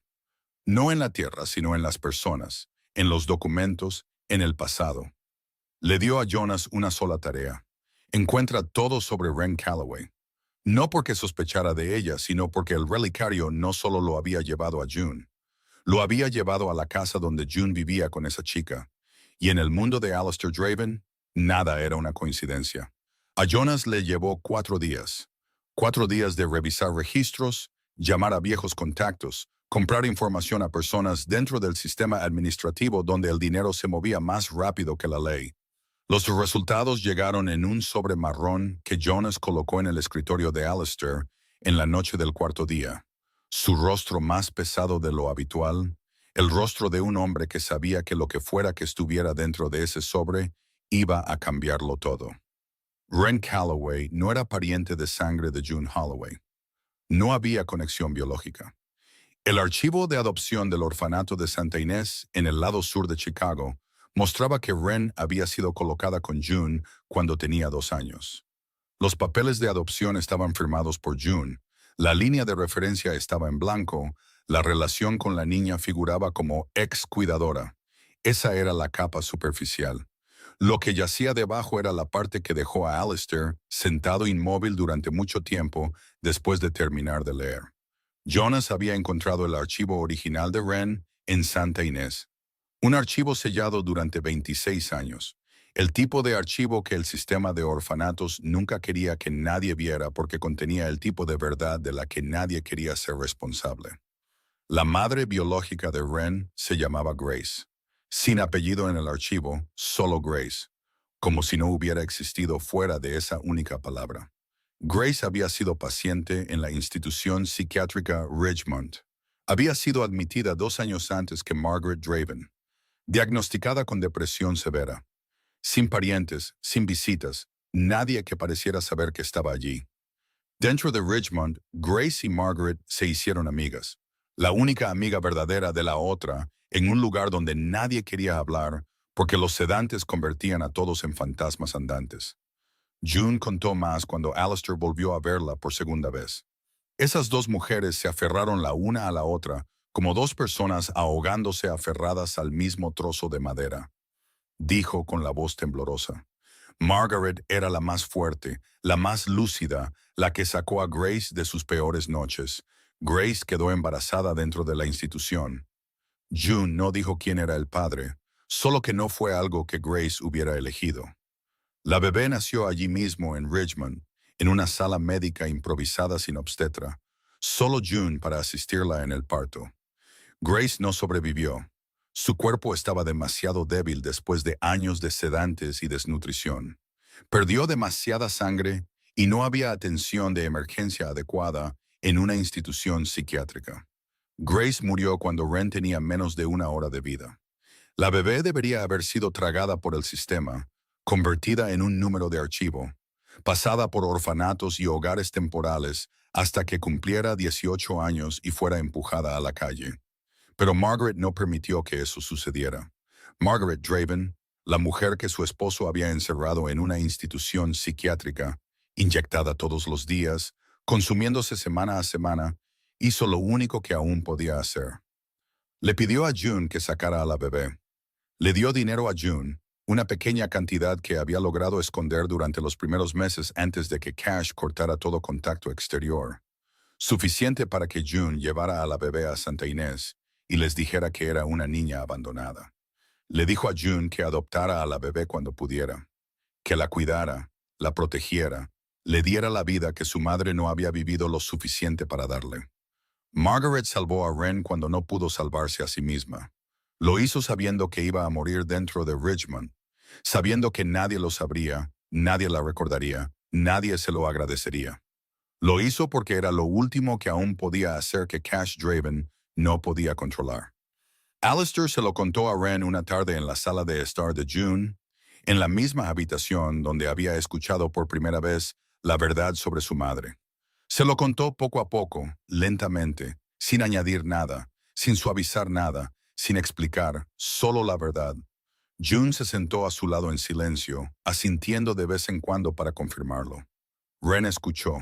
Sus ojos nunca se apartaron del rostro de Alistair mientras él hablaba, como si buscara una mentira, una razón para no creer, Cualquier cosa que le permitiera rechazar lo que estaba escuchando, porque creerlo dolía demasiado. Luego le habló de Margaret. Le dijo que su madre la había salvado cuando no tenía ni una hora de vida. Le dijo que toda su vida existía porque una mujer encerrada en una institución psiquiátrica había elegido usar sus últimas fuerzas para proteger a la hija de su amiga en lugar de gastar esa fuerza en sí misma. Ren se derrumbó. No se desmayó. No se cayó. Sus rodillas cedieron y se deslizó de la silla al suelo, con ambas manos sobre la boca, los ojos muy abiertos, las lágrimas corriendo por sus dedos. Toda su vida había creído que había sido abandonada. Toda su vida había llevado esa pregunta como una herida que nunca sanó. ¿Por qué mi madre no me quiso? ¿Por qué nadie me quiso? Y ahora se enteraba de que no había sido abandonada. Había sido salvada por una mujer cuyo nombre nunca había conocido, cuyo rostro nunca había visto, a quien ni siquiera había tenido la oportunidad de agradecer. La sala de estar se quedó en silencio. June lloraba sin hacer ruido. Alistair se sentó en su silla, con la espalda recta, el rostro sin cambios, pero su mano agarraba el reposabrazos con tanta fuerza que sus nudillos se pusieron blancos. Nero yacía en el suelo entre ellos, entre Ren arrodillada allí y Alistair sentado sobre ella, con la cabeza apoyada en las patas delanteras, los ojos abiertos, mirando a uno y luego al otro. Dos extraños unidos por un pasado que ninguno de los dos había elegido. Por una mujer que había muerto 26 años antes y por un perro de $1 que de alguna manera había encontrado el camino exactamente a donde necesitaba estar. 3 días después de esa noche, Alistair llamó a Ren. No directamente. Hizo que Jonas hiciera el contacto porque Alistair Draven no sabía cómo llamar a una mujer sin convertirlo en una orden. El mensaje fue breve. Cubriría el costo total de la cirugía de corazón de Tommy. Hospital Northwestern Memorial, el mejor cirujano cardíaco de Illinois. Una habitación privada. Todo. Ren se negó de inmediato. Llamó a Jonas en 10 minutos, su voz firme, diciendo que no aceptaría dinero de un hombre que no conocía bien, especialmente del tipo de hombre que conocía lo suficiente como para entender de dónde venía ese dinero. Jonas le pasó el mensaje a Alistair. Alistair guardó silencio por un momento, luego dijo una sola frase. Dile que es el pago de mi deuda con mi madre. Jonas se lo transmitió. Ren se quedó en silencio al otro lado de la línea durante un largo rato. Luego dijo, está bien. Su voz más pequeña ahora, la voz de alguien que sabía que rechazar una deuda sagrada sería un insulto a los muertos. Tommy fue admitido la semana siguiente. Y a partir de ese momento, Alistair comenzó a aparecer. No de forma ruidosa, no para exhibirse, solo una presencia silenciosa que Ren notó poco a poco, de la misma manera que se nota cómo sube el agua. Nunca viéndola moverse, pero sabiendo que está más alta que ayer. Pasó por la clínica donde ella trabajaba. ¿La razón? Comprobar la seguridad, porque el lado sur no era seguro y él tenía la responsabilidad de proteger a cualquiera relacionado con el secreto de Richmond. Una razón razonable. Trajo a Nero para que ella pudiera examinar la vieja cicatriz en su hombro. La razón, el perro confiaba más en ella que en la veterinaria, y ella era quien lo había cuidado durante 2 meses.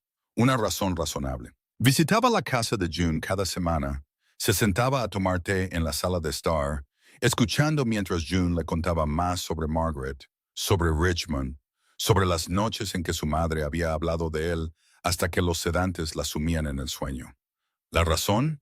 Necesitaba más información para la investigación. Una razón razonable. Cada razón era razonable. Y cada razón era una mentira. Ren lo sabía. Era enfermera.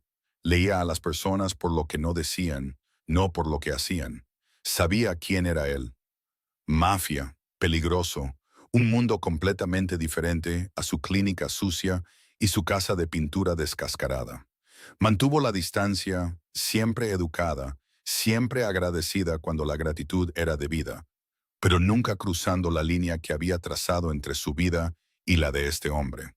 Pero la distancia tiene su propia manera de reducirse cuando no estás prestando atención. Ella vio lo que nadie en la organización Draven, ni Jonas, ni Reed, ni nadie más, Vio o se le permitió ver. Vio la forma en que Alistair se sentaba con Nero en el suelo de la clínica después de horas, su mano moviéndose sobre la cabeza del perro, mientras sus ojos permanecían en la ventana con una expresión que solo podía llamar vacía. Vio la forma en que hablaba con June, su voz más baja, más lenta, despojada del filo que usaba con todos los demás.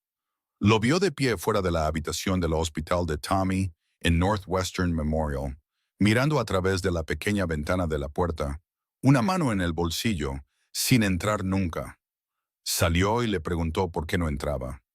Él la miró, su rostro sin cambios, pero había algo en sus ojos que ella reconoció de inmediato porque lo había visto en demasiados pacientes. Impotencia. No sé qué decirle a un niño enfermo. Esa no fue la confesión de un hombre débil. Fue lo más honesto que Alistair Draven le había dicho a alguien que no fuera Nero. Y Ren lo escuchó. Vio que estaba roto. No roto como se rompe el cristal al caer al suelo. Roto como se rompe algo que nunca se armó correctamente en primer lugar.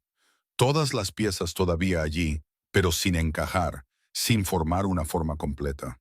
Y ella, una mujer que había pasado toda su vida cuidando cosas rotas, pacientes sin seguro, un hermano menor con un corazón fallido, un perro moribundo, una anciana que había llevado un secreto toda su vida, no podía mirar hacia otro lado.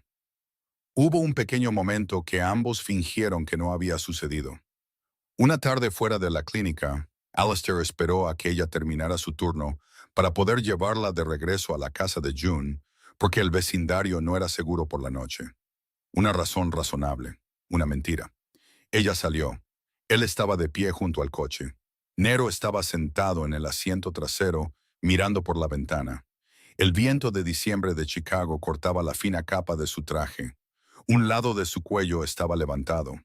Ren se acercó a él y sin pensar, extendió la mano y se lo arregló. Sus dedos tocaron la tela y luego la piel de su cuello. Rápido, ligero, un segundo. Luego retiró la mano, bajó la vista y caminó rápidamente hacia el coche. Alistair se quedó quieto. No podía recordar la última vez que alguien lo había tocado sin la intención de estrecharle la mano o pelear con él. No dijeron nada sobre ese momento, pero ambos sabían que había sucedido. Al otro lado de Chicago, dentro de un almacén en el lado oeste que Bogdan Petrescu usaba como cuartel general, se estaba llevando a cabo otra reunión. Bogdan ya sabía que Alistair estaba investigando Richmond. Su contacto dentro del sistema administrativo había informado que alguien estaba sacando viejos archivos de pacientes, registros de personal y documentos financieros de la institución. Bogdan no necesitaba adivinar quién estaba buscando. Solo un hombre tenía una razón. Y Bogdan sabía exactamente por qué era peligroso. Porque 26 años antes, él mismo había sido el socio de Cash Draven en la operación de lavado de dinero interestatal que Margaret había descubierto. Si la verdad salía a la luz, no solo destruiría el legado de Cash, Bogdan caería con él. Sacó su teléfono y marcó un número. Al otro lado, Finch escuchó la orden. El objetivo, June Holloway, eliminar al testigo. Finch actuó a las 2 de la mañana, 3 días después de la llamada de Bogdan. No usó un arma porque las armas dejan balística.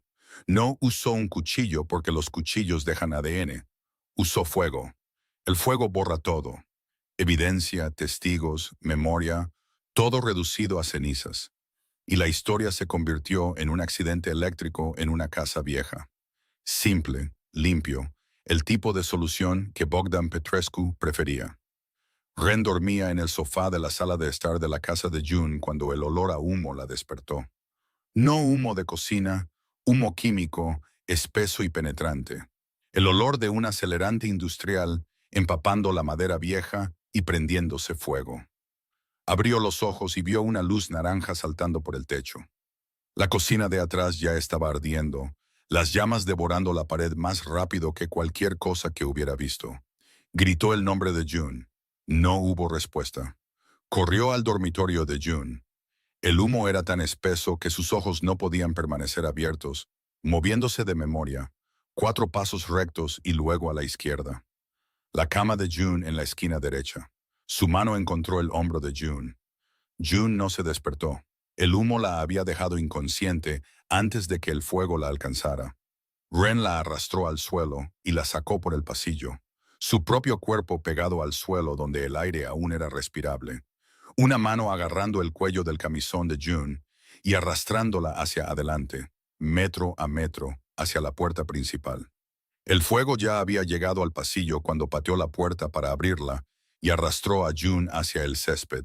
Los vecinos habían llamado a los bomberos.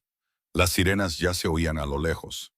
Ren cayó de rodillas en el césped mojado, tosiendo tan fuerte que le desgarraba el pecho.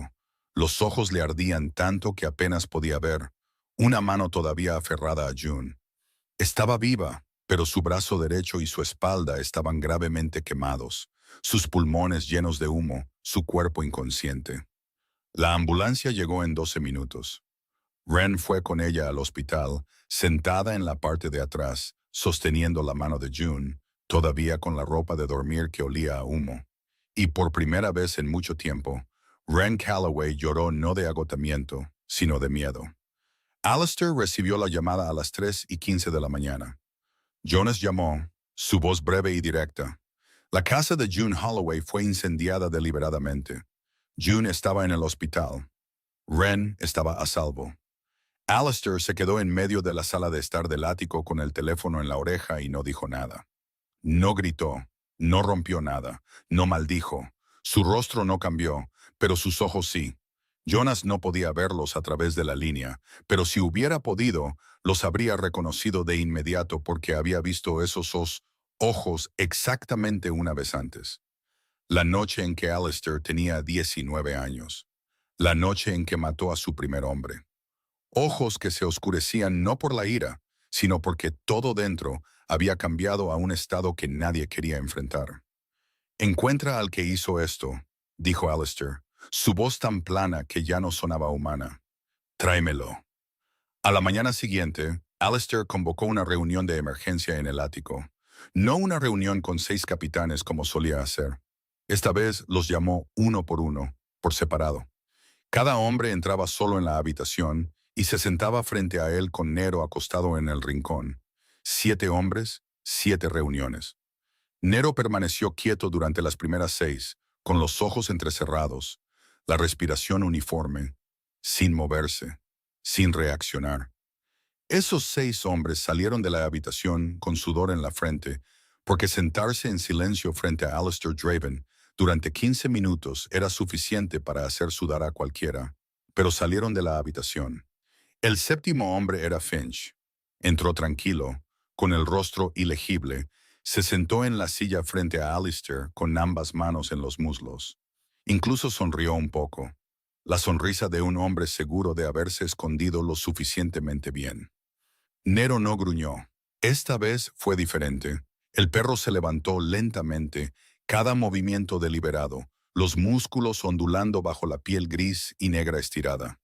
El pelo de su lomo se erizó desde el cuello hasta la cola como una fila de púas de acero. Su cuerpo temblaba ligeramente, no de miedo sino de contención.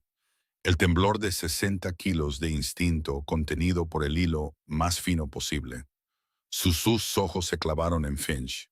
Nunca parpadeó, nunca desvió la mirada. Clavados, la habitación se congeló. La sonrisa desapareció del rostro de Finch. Alistair miró a Nero, luego a Finch. No necesitó hacer una pregunta. La señal era más clara que cualquier confesión. Finch leyó la situación en medio segundo. Su mano se metió en la chaqueta y sacó una pistola de la cintura. Fue rápido, pero Nero fue más rápido. 60 kilos lanzados a través de la habitación en menos de un segundo. Las mandíbulas se cerraron sobre el brazo armado de Finch con fuerza suficiente para que el hueso se rompiera. Finch gritó. La pistola golpeó el suelo de piedra y se deslizó. Nero no lo soltó. Arrastró a Finch al suelo, lo inmovilizó, lo mantuvo atrapado, con los ojos aún fijos, su cuerpo pesando sobre él como una roca viviente. Jonas entró corriendo desde la habitación de al lado. Reed vino después de él. Juntos apartaron a Finch, lo esposaron, se lo llevaron. Nero lo soltó cuando Alistair le puso una mano en la cabeza. Un toque ligero. Suficiente. El perro retrocedió, el hocico manchado de sangre, los ojos todavía siguiendo a Finch, hasta que desapareció de la vista. El interrogatorio tuvo lugar en el sótano de un almacén en el lado oeste que Alistair poseía a través de 3 capas de empresas fantasma. Finch no duró mucho.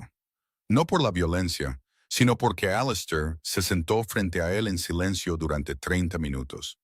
Sin preguntar, sin hablar, solo mirando. El silencio de Alistair Draven era más aterrador que cualquier golpe. Finch confesó. Bogdan Petrescu había dado la orden. El objetivo era June Holloway. La razón era borrar todo rastro relacionado con Richmond, con Margaret Draven, con la operación de lavado de dinero que Bogdan y Cash habían dirigido juntos 26 años antes. Alistair se sentó y escuchó, su rostro sin cambios, sus ojos oscuros. Cuando Finch terminó de hablar, Alistair se levantó, salió de la habitación y no dijo una sola palabra. Finch fue entregado a los hombres de Jonas y desapareció de la ciudad esa misma noche. Un fantasma descartado por el imperio que había intentado quemar. En el camino de regreso al coche, Jonas caminó a su lado en silencio, esperando. Alistair se detuvo, miró el cielo de Chicago a las 4 de la mañana. Negro, sin estrellas. Nada más que nubes y la luz de la ciudad reflejada. Esto no es una guerra territorial, dijo con voz baja. Es una guerra por la verdad sobre mi madre. Alistair pasó una semana preparándose. No preparando armas ni hombres. Preparando pruebas. Jonas reunió todos los archivos de Richmond que sus canales clandestinos pudieron comprar, incluido el registro de admisión de Margaret con la firma del médico jefe y la firma de Cash Draven, debajo de la línea marcada como tutor legal. El testimonio de June Holloway fue grabado, 47 minutos de duración. Su voz temblorosa pero clara en cada detalle, cada nombre, cada fecha. Los registros financieros que Jonas desenterró mostraban dinero fluyendo de las empresas fantasma de Cash a las cuentas de Bogdan Petrescu durante 6 años, coincidiendo exactamente con el periodo de la operación de lavado de dinero interestatal. Y luego estaba la confesión de Finch en video. Rostro claro, voz clara, diciendo el nombre de Bogdan directamente. Todo se copió en 3 juegos. Uno se quedó con Jonas.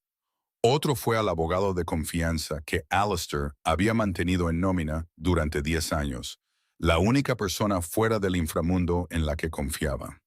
El tercero fue sellado en un sobre en la oficina de ese abogado con instrucciones de que si Alistair Draven no se ponía en contacto en 24 horas, todo el paquete debía ser entregado al FBI de Chicago. Cuando todo estuvo listo, Alistair condujo al restaurante privado de Bogdan en el lado este, solo, con Nero en el asiento trasero. Jonas se opuso. Reed se opuso. Ambos dijeron que era un suicidio. Alistair no explicó. Solo dijo, si llevo hombres, es guerra. Si voy solo, es negociación y quiero negociación. El restaurante estaba en el segundo piso de un viejo edificio en Little Village. El tipo de lugar sin letrero, sin menú, sin clientes sin cita, solo hombres invitados que sabían cómo encontrar la puerta. 2 de los guardias de Bogdan bloquearon la entrada, miraron a Nero, miraron a Alistair, luego se miraron entre ellos. Uno de ellos sacó un teléfono y llamó arriba. 30 segundos después, se hicieron a un lado.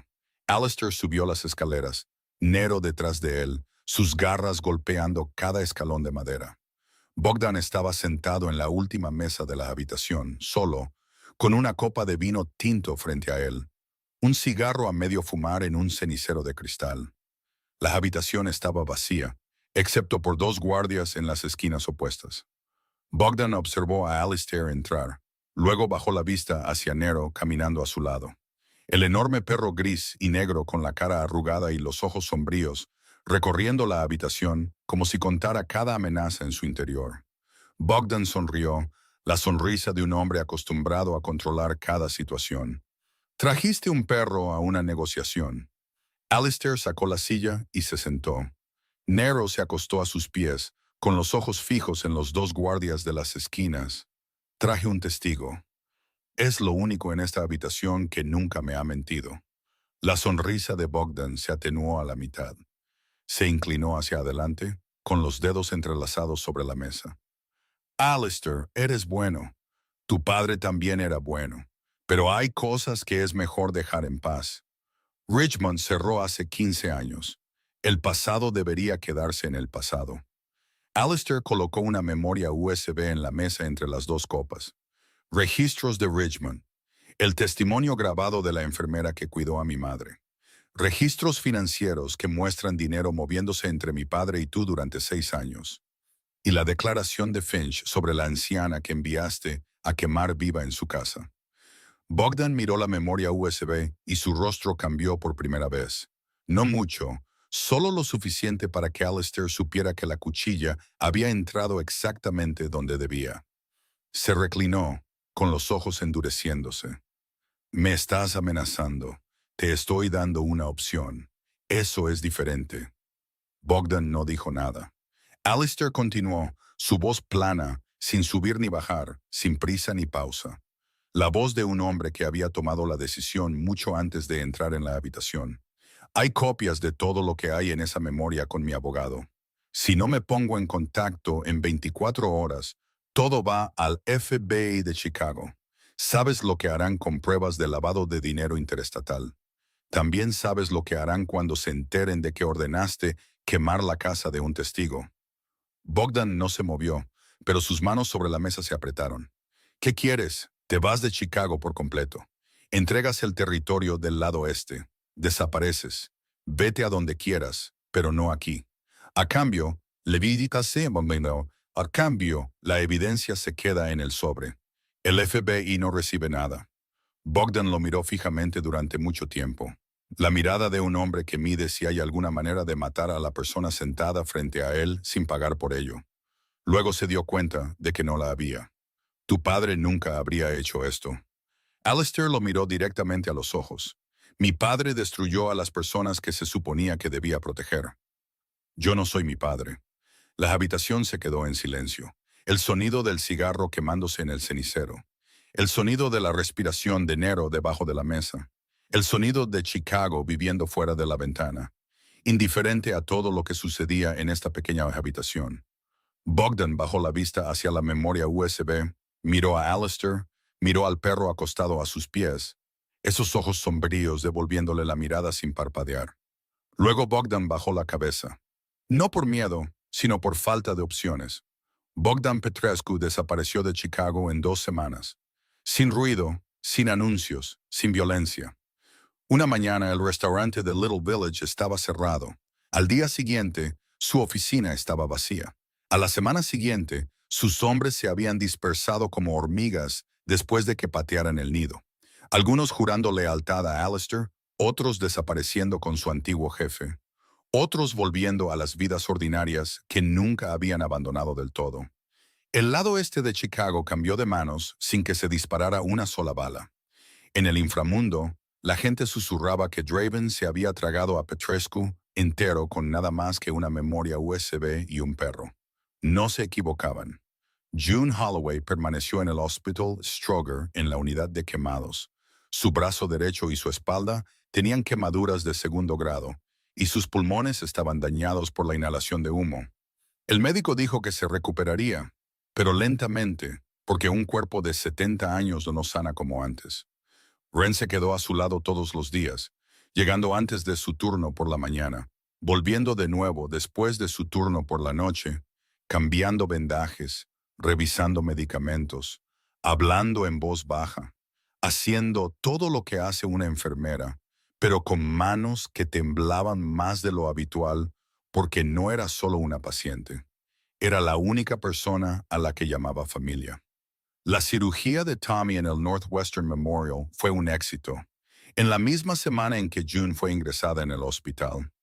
El procedimiento duró 7 horas. Ren se sentó en la sala de espera durante las 7 horas, sola, con el teléfono en la mano, sin llamar a nadie porque no había a quien llamar. Cuando el cirujano salió y dijo que la operación había sido un éxito, ella asintió, dijo gracias, Luego fue a un baño, cerró la puerta y lloró durante 10 minutos.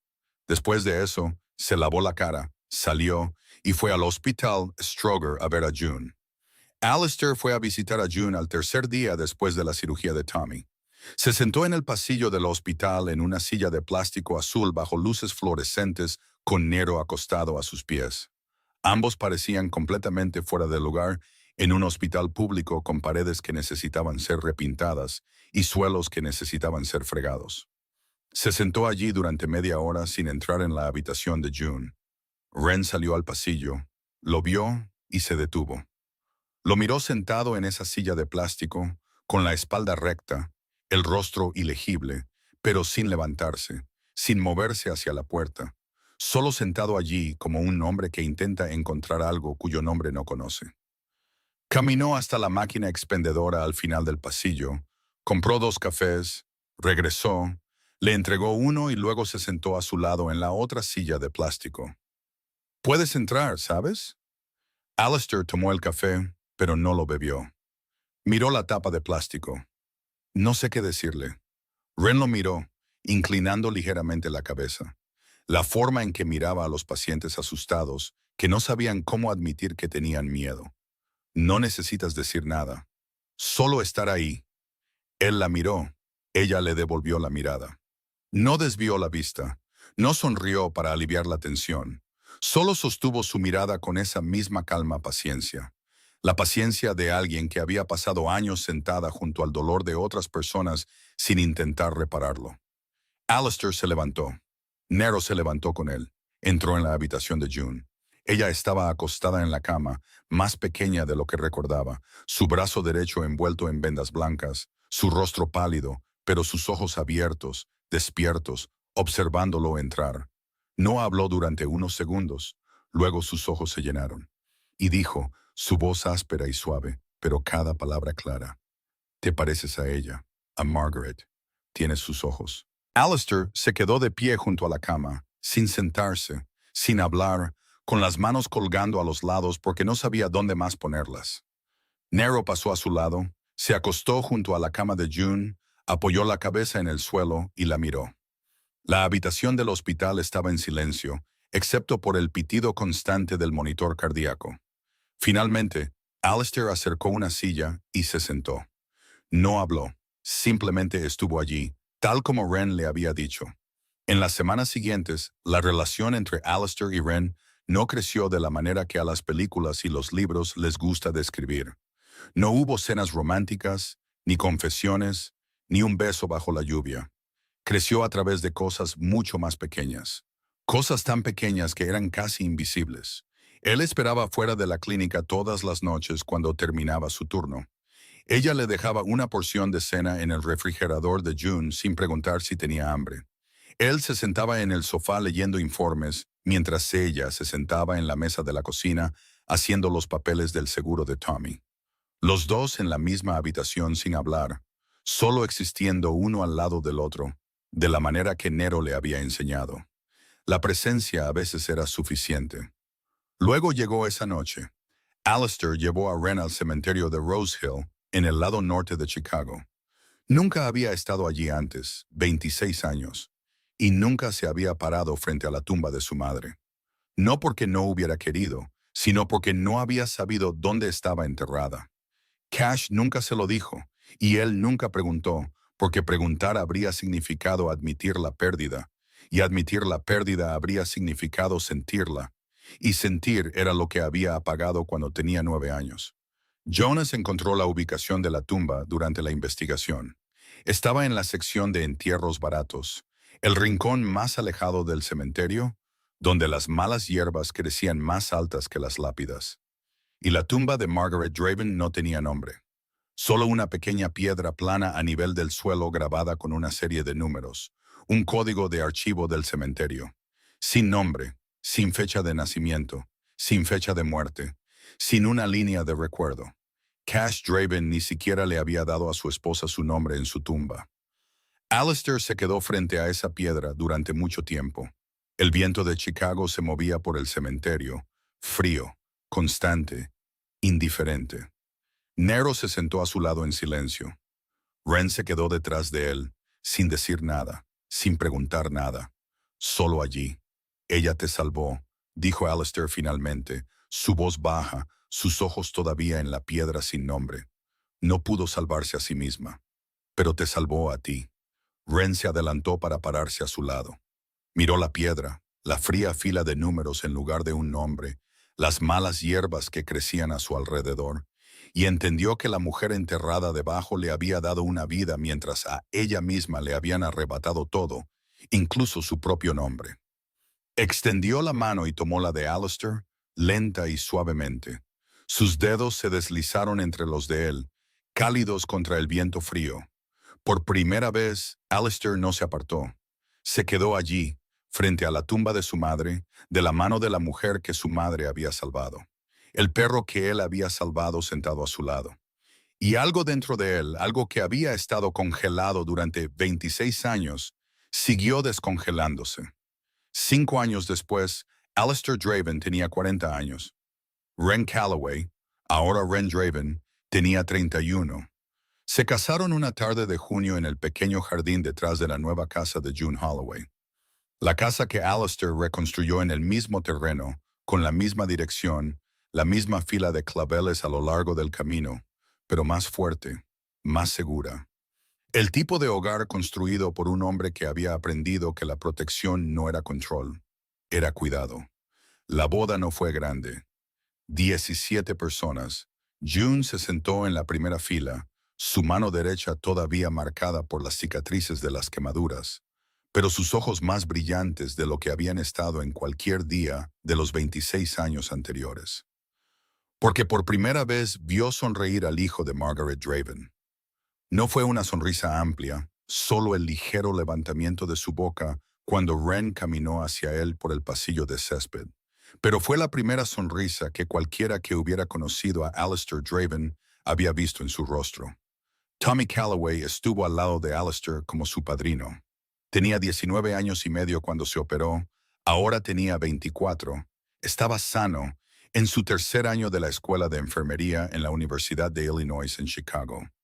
Había elegido ese camino por su hermana, por June, porque quería convertirse en el tipo de persona que da a los demás lo que él mismo recibió cuando más lo necesitaba.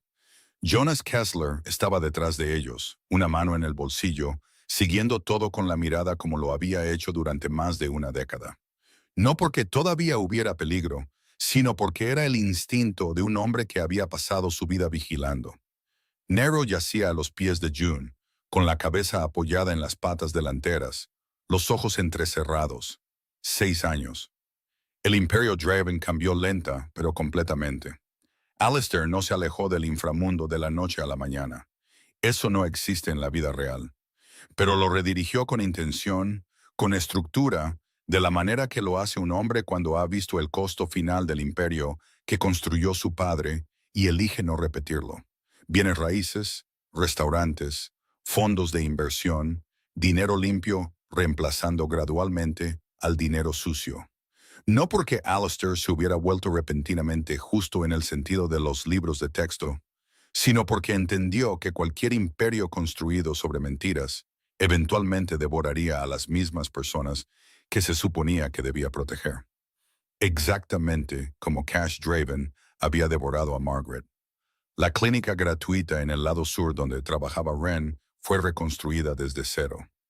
No reparada, reconstruida. Nuevo equipo, un personal más grande, un programa de atención gratuita para mujeres y niños sin seguro. Ren todavía trabajaba en turnos de noche, todavía usaba uniforme, todavía se manchaba la camisa con café a las 3 de la mañana. No había cambiado, simplemente tenía más herramientas para hacer lo que siempre había hecho. Pero lo que más significaba no era la clínica.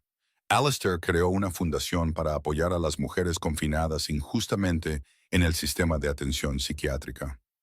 La fundación se llamó Margaret Draven. Por primera vez en 26 años, ese nombre apareció en documentos oficiales, se pronunció en voz alta en reuniones, se imprimió en letreros, no con miedo o vergüenza, sino con respeto. Margaret Draven, la mujer que su esposo había borrado del mundo, finalmente fue restaurada a su lugar legítimo por su hijo. Nero envejeció. Los mastines napolitanos no viven mucho. Las razas gigantes nunca lo hacen. Ese es el costo del tamaño. A los 6 años, Nero se movía más lento, más pesadamente. Cada paso requería más esfuerzo que antes.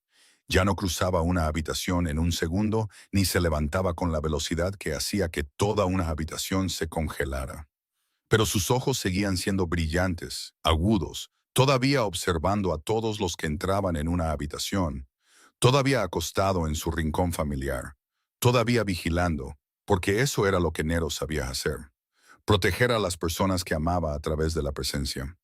Una mañana temprano, la luz del sol de mayo se derramó a través de los grandes ventanales del ático, cálida y dorada, el tipo de luz que solo existe durante unos minutos antes de que la ciudad se despierte por completo y la trague en el ruido del día. Alistair estaba sentado en el suelo de la sala de estar, con la espalda contra la pata del sofá, las piernas estiradas, exactamente como se había sentado durante cientos de noches antes. Nero yacía a su lado, su cabeza grande y pesada descansando sobre el regazo de Alistair, los ojos entrecerrados, la respiración lenta, constante, cálida. La mano de Alistair descansaba sobre la cabeza de Nero, sus dedos moviéndose ligeramente detrás de la oreja, el lugar que más le gustaba al perro, el lugar que 6 años antes había sido una herida y ahora era pelaje suave. Ren salió de la cocina con 2 tazas de café, el pelo suelto, los pies descalzos sobre el suelo de piedra, con ropa de dormir, sin maquillaje, sin uniforme, sin mancha de café, de las 3 de la mañana. Se sentó en el suelo a su lado, le entregó una taza y apoyó su hombro contra el de él. No dijeron nada. No lo necesitaban. La luz del sol se derramó a través del cristal y se posó sobre las 3 figuras en el suelo. Un hombre que una vez había estado hecho de hielo. Una mujer que una vez había creído que había sido abandonada. Y un perro que una vez había yacido esperando morir en una jaula oxidada. Silencio. Por primera vez en la vida de Alistair, el silencio no era ausencia, era plenitud. Ese perro de $1 no solo había salvado a un hombre hecho de hielo, le había devuelto lo único que el poder nunca podría comprar, la capacidad de sentir. Y eso más que el poder, más que el dinero, más que el imperio, era el verdadero legado. Esta historia no es un cuento de hadas. No hubo milagros, ni héroes perfectos, ni villanos fulminados por un rayo del cielo. Solo hubo un hombre roto que conoció a un perro roto, y juntos se dieron lo único que el mundo les había negado, una oportunidad. La lección aquí no es complicada, pero es algo que a menudo olvidamos en medio de nuestras vidas ocupadas. A veces, lo que ha sido abandonado tiene el mayor valor. A veces, la paciencia es una fuerza mayor que la fuerza misma.